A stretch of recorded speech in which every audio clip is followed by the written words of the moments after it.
Check, check, mic check. Check, check, mic check. Welcome to Podcast Envy. I'm your podcast boss, Andrea Klunder, and we are back to our series on social impact and podcasting with Shannon Crow, host of The Connected Yoga Teacher. You know by now that yoga is near and dear to my heart, and I have a lot to say about the practice and the industry that both brings me sanity in my type A overachieving mindscape and nearly brought me to certain doom with my first business, a storefront yoga studio, which crashed and burned. And I had to file bankruptcy, but I was resilient. And here I am with a podcasting business, no storefront, but I still teach yoga a bit. I still practice less than I'd like to. And it's probably because of yoga that I was able to bounce back at all. The yoga business is hard, y'all, and business in general can be lonely. And that's exactly why Shannon created The Connected Yoga Teacher. Links to Shannon's podcast, her Facebook group for yoga teachers only, and more will be in the show notes for this episode at bit.ly/podenvy033 for episode 33. Again, that's bit.ly/podenvy033. In those show notes, you will also find my Halloween special, a 3-card tarot spread for focusing your podcast content, shifting into a fresh perspective of your show, and having a little fun with your future, totally free. My gift for being a part of the Podcast Envy and Creative Impostor Studios community. You can link directly at thecreativeimpostor.com/podcast tarot or click from the show notes. Shannon Crow, thank you so much for joining me on Podcast Envy. Thank you so much for having me. It is an absolute pleasure. I'm a big fan of your show. Yay. So tell me a little bit about The Connected Yoga Teacher, both your podcast and also your yoga and consulting business that it is a part of. Sure. The Connected Yoga Teacher podcast started, it's been over a year now that I've been podcasting. It was a year in February, and that all started because I was really talking to a lot of yoga teachers who were struggling, feeling like they were out on their own, out in this sort of wilderness of entrepreneurship. And I knew that it wasn't really being covered, like business stuff. There's a whole mindset around like helping people and being a healer and being a yogi. And then there's some roadblock of like, well, then I can't make money and I can't ask for money. There's something there, and it was within me when I started teaching yoga. And so I wanted to address that, and I really wanted to connect yoga teachers with information between classes and workshops. Like they're driving, they're traveling, they're teaching, they're taking things, and I wanted them to have something every week. Full disclosure for my listeners, my prior life before podcasting, some of you already know this and some of you don't, is that I still have a couple of clients, a yoga teacher and meditation teacher. And so, Shannon, a lot of this actually super resonates with me because I really felt, and especially because in my yoga teaching career, I ended up starting my own yoga studio and running a studio for 5 years. And as the owner of the studio, I felt super isolated because I didn't really feel like I had anyone that I could talk to about some of those challenges around, well, we need to make money because we have to get a new water heater for the building. And I need to pay people because if I don't, they're not going to show up. But I couldn't, talk about money stuff with my teachers on my staff because, I was like the leader and the person they needed to have faith in. And, they didn't want to be worried about where's their paycheck coming from. And then I didn't even feel like I could talk really to other yoga studio owners in Chicago because there's that whole layer of competition. Yes. So there really wasn't anywhere for me to talk about money in context of being a healer, in context of healing services and spirituality and wanting to be of service to your clients, but also needing to have a sustainable business.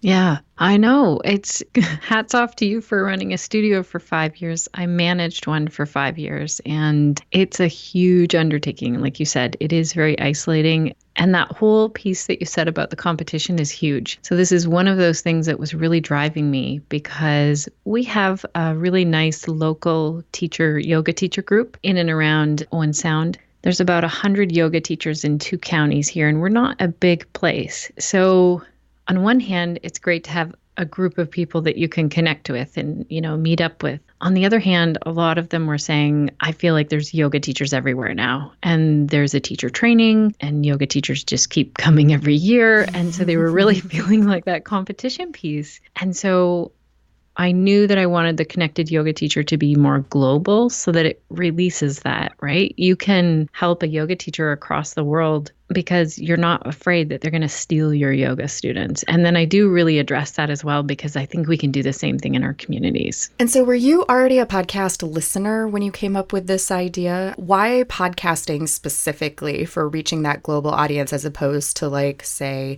focusing on YouTube or something like that? Right. I definitely love podcasts. I feel like I can listen to them in the car, out my garden, when I'm cleaning, like I'm busy and I'm running different places and doing things. I have 3 kids as well. And I know the yoga teacher lifestyle. When I was teaching like 12 to 16 classes a week, I was in my car a lot. So that's where I thought I will be able to connect with yoga teachers. That's why I chose the podcast. Going back even further than that, why yoga? Like, what was it about getting into yoga and then eventually even consulting with other teachers? How did that all begin for you?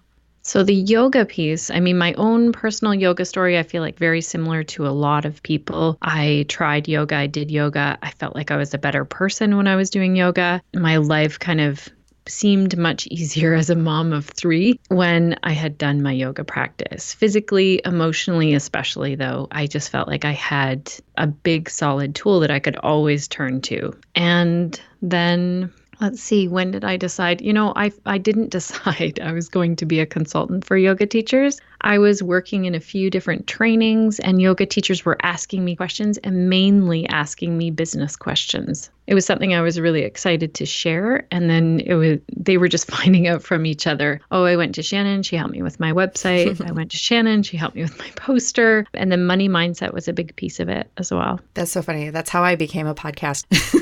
Yeah, exactly. Yeah.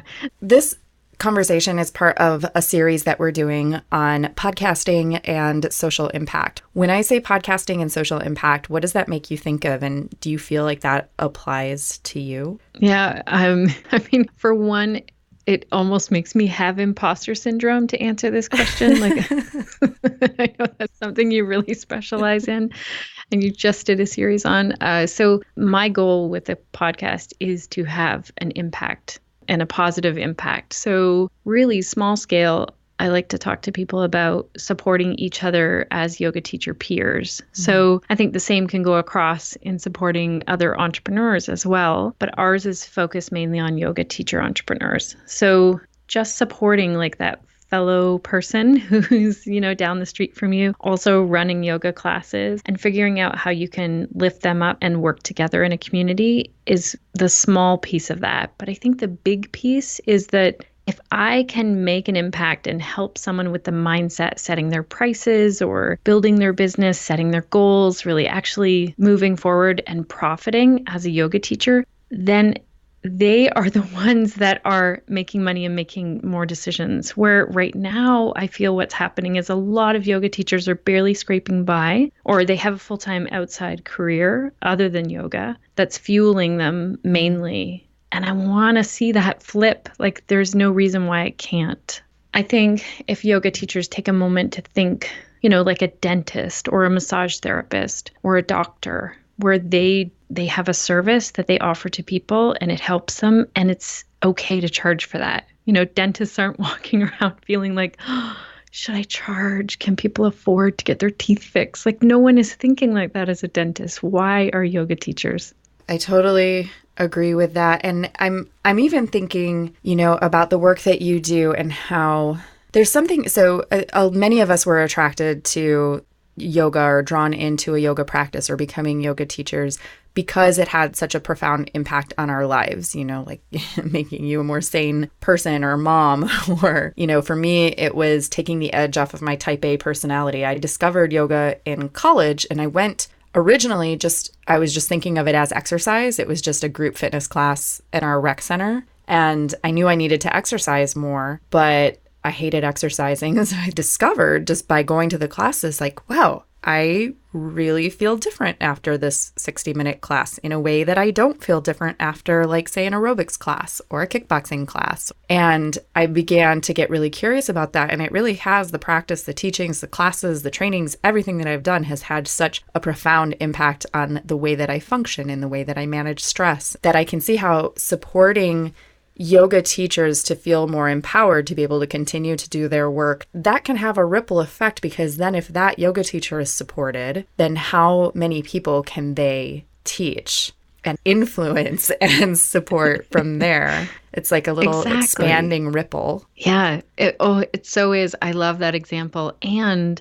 what you said really resonates with me. And that was your experience in that class, and it made a big impact. And honestly, in my years of teaching, it's very few people that will tell you sometimes how big that impact is. So I know that yoga teachers are going out, doing a ton of work, and then not always hearing that story, like, yoga impacted me so much. So for example, this mom came up to me and she said to me, I used to come to your baby and me class. And let me just say that baby and me yoga is not like an adult class. It's not just calm. So it's like chaos. There's some that are learning how to crawl, going over to the babies who don't know how to crawl. And it's a lot to manage. It's only about 45 minutes. And often I would feel like I couldn't fit a lot of quiet yoga time in for these moms. So that's how I was feeling as the teacher. And this mom shared that it made such an impact for her. She was suffering from depression, postpartum depression, and she was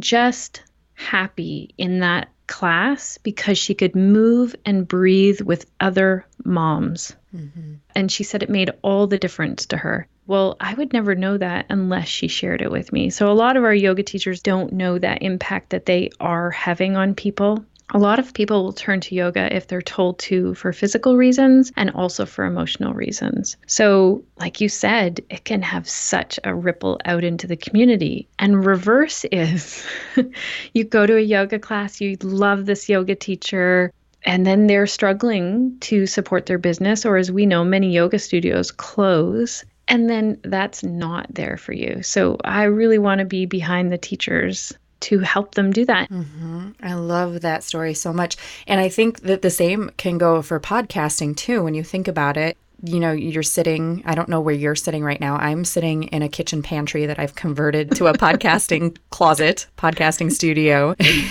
And you record these things, and maybe you have a great interview, great conversation with another yoga teacher. And then you put the podcast out there, and you see numbers in your statistics of people downloading it, but sometimes you have no idea who is listening to your show. You have no idea if they're listening to the whole thing, if they're super distracted and, vacuuming while they're listening on their headphones or doing the dishes. You have no idea where or how people are listening to your show. And occasionally we get feedback, right? We get ratings, we get reviews, we might have email feedback from someone, but very often we don't get a lot of feedback. Mm-hmm.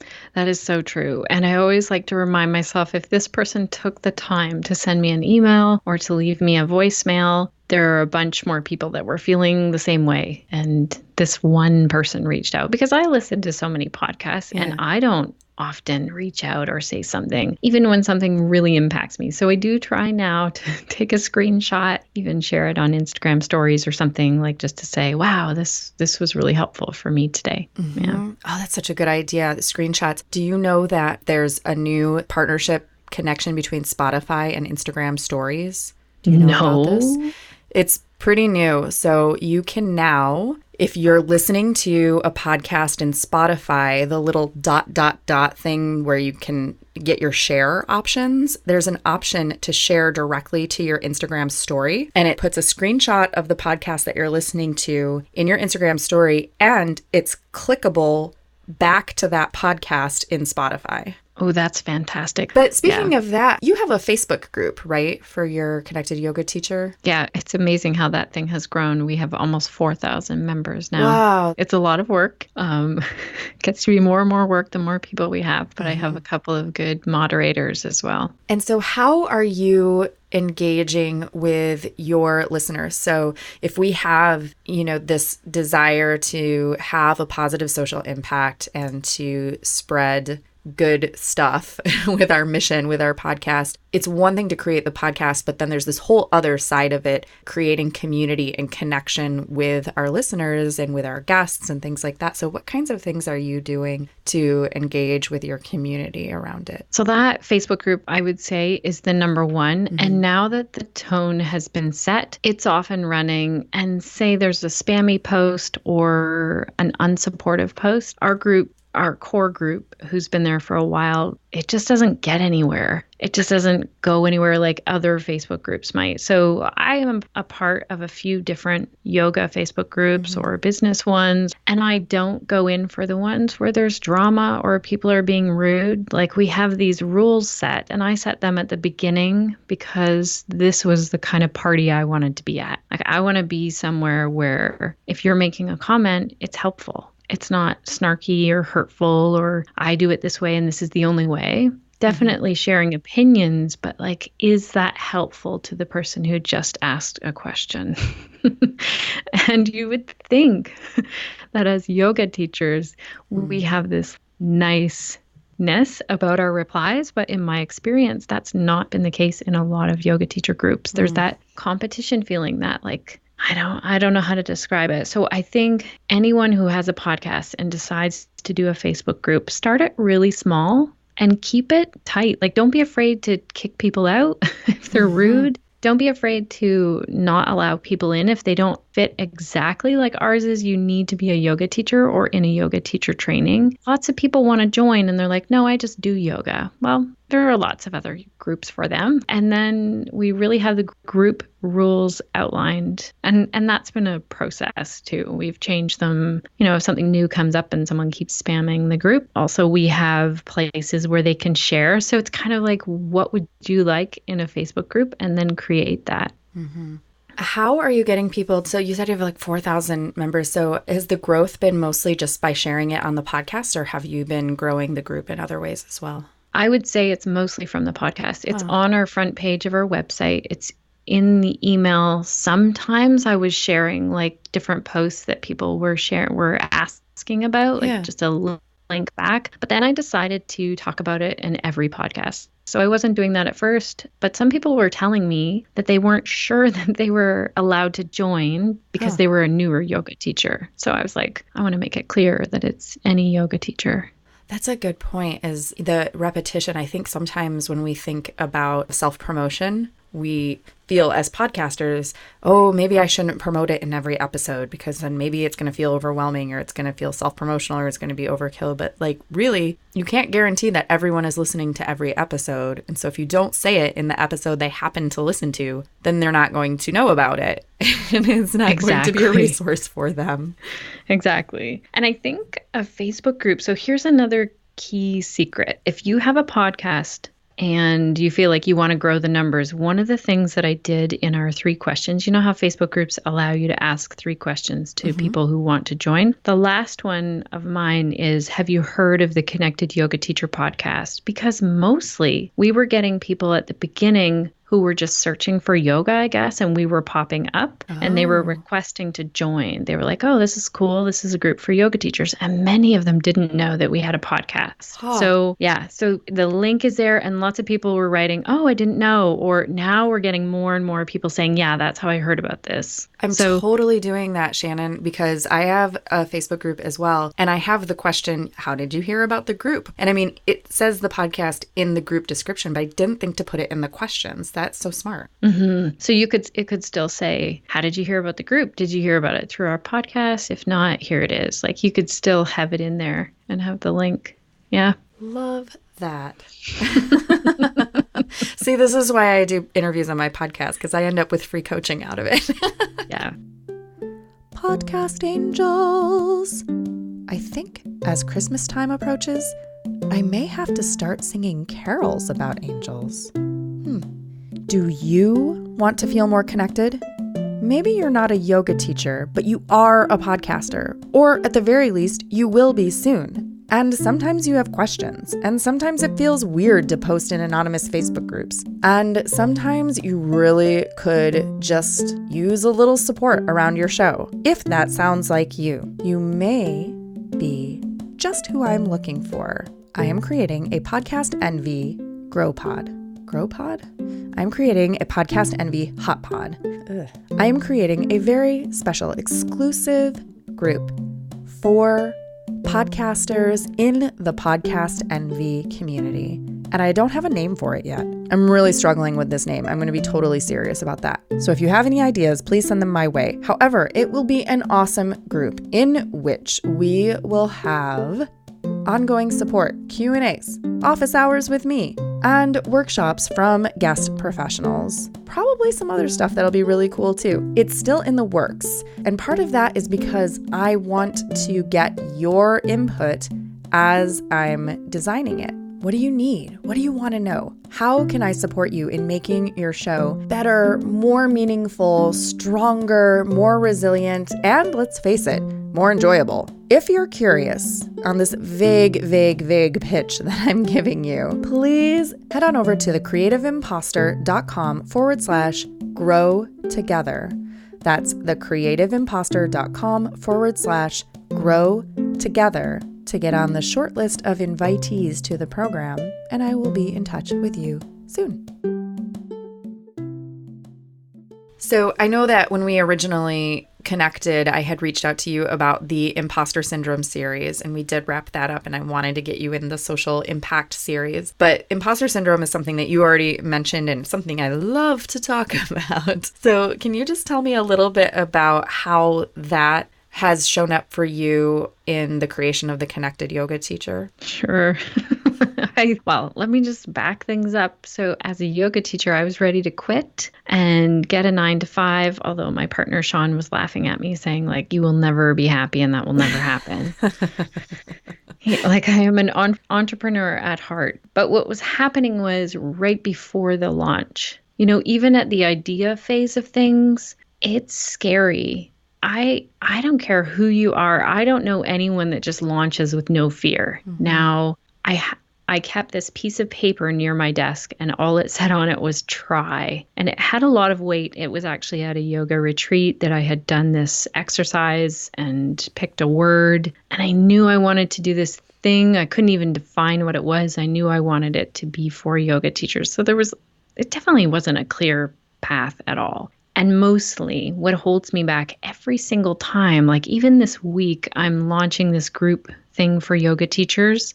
All that's holding me back is my own fear and my own imposter syndrome. Mm-hmm. And what it feels like for me in that moment is, who am I to do this? But really deep-seated, like sometimes I'll look out and see, well, that person's doing it, but they've been doing it for a long time. Mm. So where is there even room for me to do this? Or I don't even know what this would look like if I did it. Mm-hmm. There's no way to know until you do it. So with the last one, I've been more open with my group, my audience. They've been asking for this group thing, and I've been really hesitating. So I would say the imposter syndrome, the only thing I've gained is to know it's coming, like to know all of that fear is going to come up. And it shows up in weird ways. Like I signed up for a course because I was feeling that, right? Because I'm feeling like I need to know more. Mm-hmm. Yoga teachers are great for that. Oh my goodness. The whole industry is built on that. It is. And so it's mucky. It doesn't feel good, but I feel like it's a normal part to just be like, I am aware that I am afraid to do this. Like there are some fears coming up, or I think other people are doing it better than me. But honestly, like there is enough room out there. Like that's the thing for whatever you're doing. Like how many people do you really have to have listening to your podcast or going to your yoga class? Really, you don't want the whole world there. You don't. I think that's what we get caught up in. And, it's the fear of like, what if people make fun of me or reject me or troll me? Like as an example, I'm selling a group course and I know I want to improve it. And this person wrote me the other day and was like, I'm upset with these few things of your course. Mm-hmm. Right away, I felt like, oh my gosh, should I take it down and improve it? But every week people tell me how impactful that course has been for them. Right. So, no, it's just that one person has found some things. So I reached out to her and I said, wow, I'm so glad you reached out. Like, other people must be feeling the same way as you. I wonder if we can kind of work in collaboration, because she was going for a full refund of the course, which I've never Oh, had yet, yeah. which it's good for me to listen to that feedback then. So I offered her like a huge bonus. I offered her a one-on-one where we work together. I answer her questions. She's going to list out some of the questions that she has during the course. I'll address them, but at the same time, I know how to improve that course Yeah. now. So I don't think that you're going to launch something like, oh my gosh, if I think back to my early podcasts, they were really bad. I think they were. Lots of people will listen and think that they're still really helpful. So you can only get better, but you can't get better until you start. And someone very wise, I forget who it was, in a business group of mine said, when your message is louder than your fear, then it'll happen. That's so great. I totally felt that way when I first started teaching yoga, and I think it lasted for a long time. Sometimes I felt like I taught the greatest class ever, like everything flowed together and it was all in sync and the music playlist queued right up to it and everyone looked super into it. And then the class would be over and everyone's like, bye, see you next week. And then sometimes I would think that I just taught the worst, most nonsensical, I forgot what I was doing in the middle of the class kind of class. Like, what am I even doing? I can't remember what side they're supposed to be on. Is it left? Is it right? Not a clue. And then someone will come up to me in tears after class telling me how it was the most amazing experience they've ever had. And I'm like, what? That class? Really? You know? Exactly. And if you think of it as a yoga teacher, you give that person some space with themselves, with breath and movement, and they're working through their own stuff there. Same with on a podcast. So I have watched my own behavior as a podcast listener. Sometimes I will listen to a podcast and be like annoyed. And I could listen to the same podcast host that I love, and it's a very different experience the next time. And I don't think, oh, it's the podcast host. It's me. Like, it's something that's coming up for me, and same with anything we share. Until you get someone who reacts like, I don't like this. Well, what's that saying? Like, if you're not turning some people away, you're not really where you need to be. Or if you're not, do you know what I mean? Like, if you're not standing for something and putting your stake in the ground somewhere and ticking some people off, you're not really going to resonate with your ideal audience. That's what I think anyway. Yeah. Seth Godin talks about, I follow a lot of Seth Godin's business and marketing advice, and he talks about that a lot, that if you're for everybody, then you're really for nobody. Exactly. Because you're not changing anything if you're just trying to placate the masses. Yes. And this is so interesting. Like, some people have said to me, well, I don't think yoga should be about money. And I don't think that we should niche down. It's all yoga. Well, I just don't agree with those things. So those people will not probably listen to my podcast. And I am fine with that. Yeah. Yeah. Okay, so I'm going to shift gears a little bit and see if we can do some short answer podcasting questions for all of the new, aspiring, and even the seasoned podcasters out there. First question, how did you decide on the title for your show? Oh my gosh. I was walking with my partner, Sean, and saying like, I want to start a podcast, but I don't know what to call it. I want it to be for yoga teachers. I want it to be about how they can connect. He's like, what about the connected yoga teacher? I'm like, oh my gosh, I have to write that down. But it was painful. I'm not very good at naming things, so it took a while. Yes, sometimes the best answer is the most obvious one that someone else has to point out to you because you can't see it. What about the cover art drawing that you have? I got an artist to do that on Fiverr. I wanted to get it done quickly. Now, I did send them a photo of 2 local yoga teachers in tree pose. Oh. And yeah. And then I had this idea, and then this artist made it up. That's amazing, because I've seen a lot of really bad cover art come from Fiverr. So kudos to you for for having something really lovely come out of it. Thanks. What about your theme music, which I also love? The theme music was on like some subscription that you could sign up and then get copyright-free music. And I signed up, listened to a ton of music, and then chose it. What is your biggest strength or superpower as a podcaster? I think it has built into feeling comfortable in sort of visualizing that yoga teacher who might be having a frazzled week and being able to talk directly to them through the microphone, like being vulnerable and being okay with saying things and it's not perfect. And yeah. Is there anything that you dislike about podcasting? I really dislike, I had no idea how much work it was going to be. You are not alone. I love doing the interviews and doing the intro, outro, but there are so many other steps. We wrote out our system for podcasting and we're going to update it again soon. And we have people on the team, like our team is super. We have 3 people, like my VA, I have a show notes writer and an editor. And they make my life much easier. Like they're doing a big chunk of the work too, but there's still just so many little details and things change. And I really appreciate Libsyn. And at the same time, I'm like, why can't I just push a button? Like my editor has this and it will just pull all the information, but it's not like that yet. Correct. What has been your podcasting highlight so far?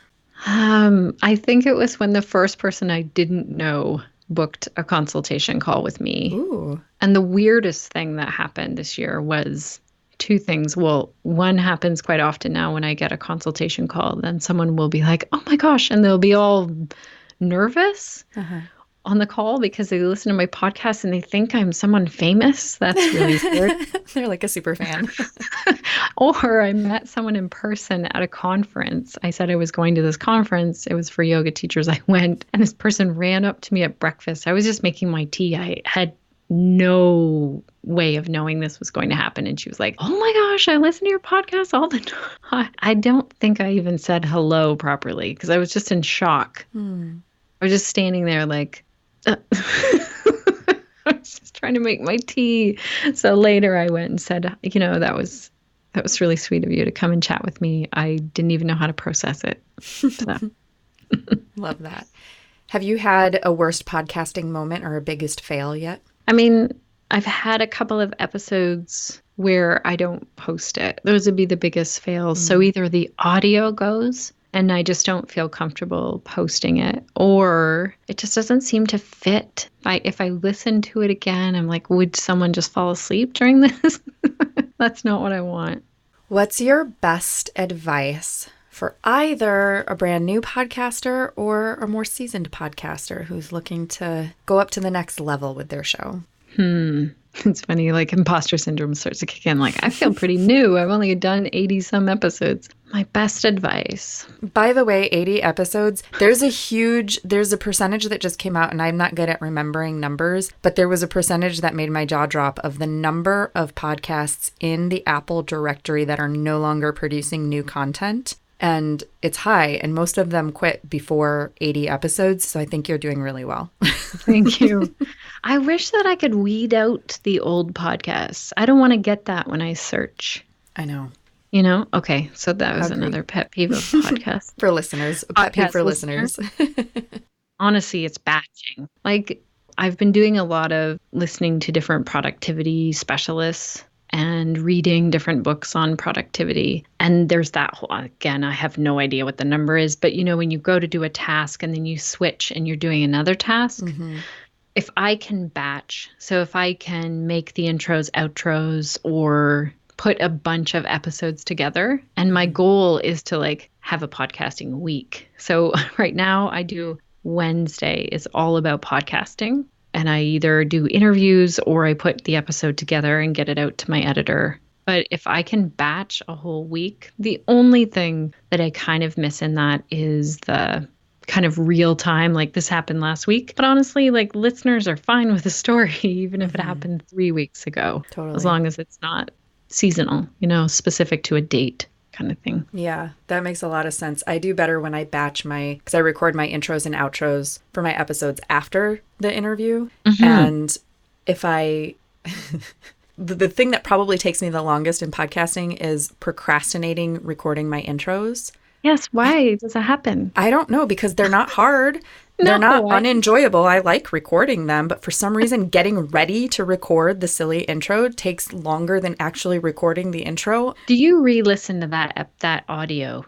See, you edit your own. I edit my own shows. I usually will. Well, that's not even true. Sometimes, if a lot of time has gone by since I recorded the episode, I will edit it first and then do the intro because I need to re-listen to it. But if I just recently, like a few days ago, recorded the episode and I can still remember what we talked about, then I'll just record the intro with it before I listen to it. And I also have an assistant right now who edits some of my shows for me. Yeah. She will edit, and then I have a nice clean version to listen to. So that's right. That's actually always nicer. That would be something I'm aiming for. I can't give the advice on it yet, but when you said, like, if it's fresh in your mind still and you do the intro, outro, that's what I should aim for. Next year goals. What is your dream for the future with your podcast? Like, what would you like to see happen? That is a great question. I mean, I feel like I'm here to stick with it right now.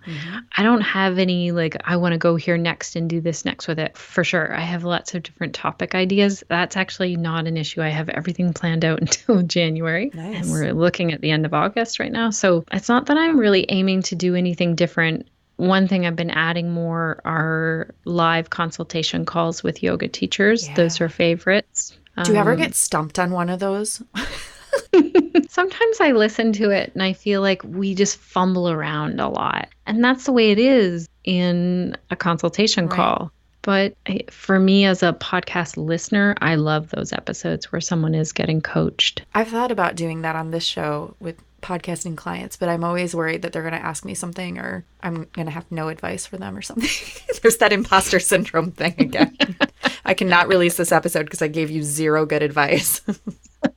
And the great thing is that you literally could make that decision, right? You could just be like, that was terrible. I have done consultation calls with people where we intended to put them out as a live one. They were okay with it, but honestly, it went all over the place and I wouldn't even know what to title it. So those ones I don't put out. I make the decision on that, and so do they. So what I do is I make mine free for the person who's signing up for the consultation call. So it's an incentive for them to do it. And then they know that it might get aired if they're okay with it. So they have the first okay. Yeah. And then I have the second one.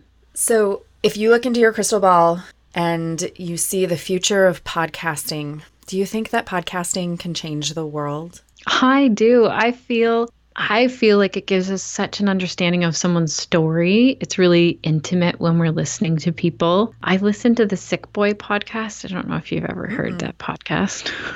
It is worth listening to. I learn a lot. It's like this gap generation that's between me and my teenagers, but I can kind of hear a lot of new things that are coming up. The basis of it is that there are 3 young men doing that podcast, and they interview people who have different illnesses. Oh.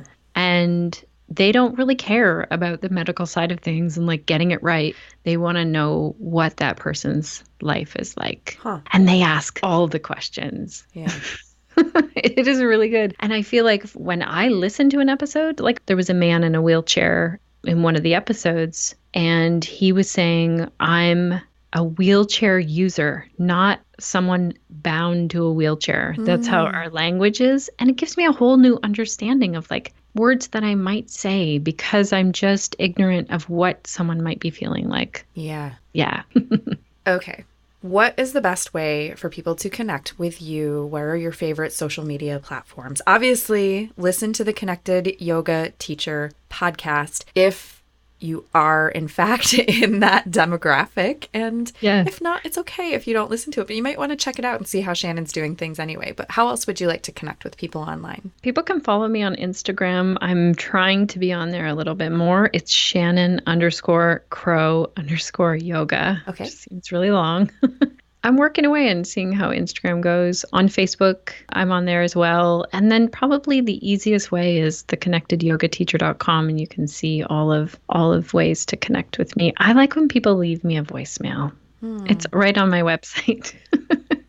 Last question. Is there anything else that you want to share with our podcast Envy listeners before we say goodbye? I would say just the last thing is kind of a summary. Like, you have no idea the impact that you can have. And in order to have that impact, you have to be okay with the imposter syndrome, the fear, all of that stuff that's going to come up. And your message isn't going to be for everyone, but when you really share, your message is going to be unlike anyone else's. Like, it just has to be, because you're very unique. No one else can deliver content like you can. Podcast Envy is produced by your podcast boss, Andrea Klunder. That's me.